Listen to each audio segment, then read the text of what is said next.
सभी कथाएं ऐसी होती है, तो फिर पावन प्रज्ञा पुराण कथा की क्या आवश्यकता पड़े?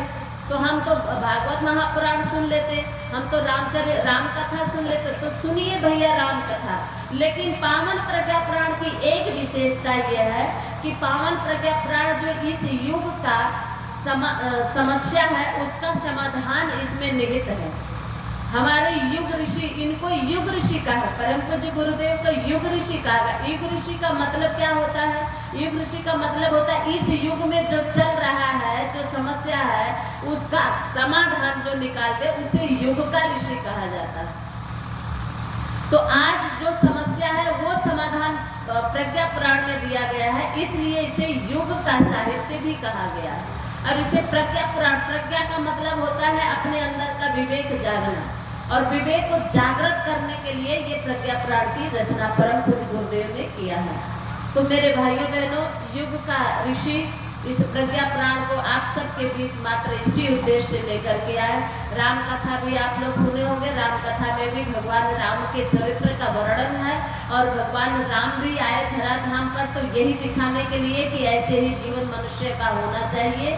और राम कथा में तो फिर राम कथा हम सुन लेंगे, उसमें भी तो हमें अच्छी बातें मिलती है, लेकिन जो आज के युग की समस्या है वो तब नहीं थी जब गोस्वामी तुलसीदास जी ने संवत 1631 नवमी भव्य बार मधुमासा अवधपुरी चरित प्रकाशा, जब वो संवत 1600 में 9वीं तिथि में मंगलवार दिन को जब वो राम कथा लिखना शुरू किए, रामचरितमानस, तो जो आज की समस्या है गुटखा, पान, कसैली, दारू, शराब, भूड़ हत्या, दहेज हत्या और दुनिया भर की जो आज की बीमारियां हैं वो तब नहीं थी। इसलिए गोस्वामी तुलसीदास जी ने उसमें नहीं लिखा कि गुटखा पान खाने से माउथ कैंसर होता है। कई रामायण में लिखा है क्या?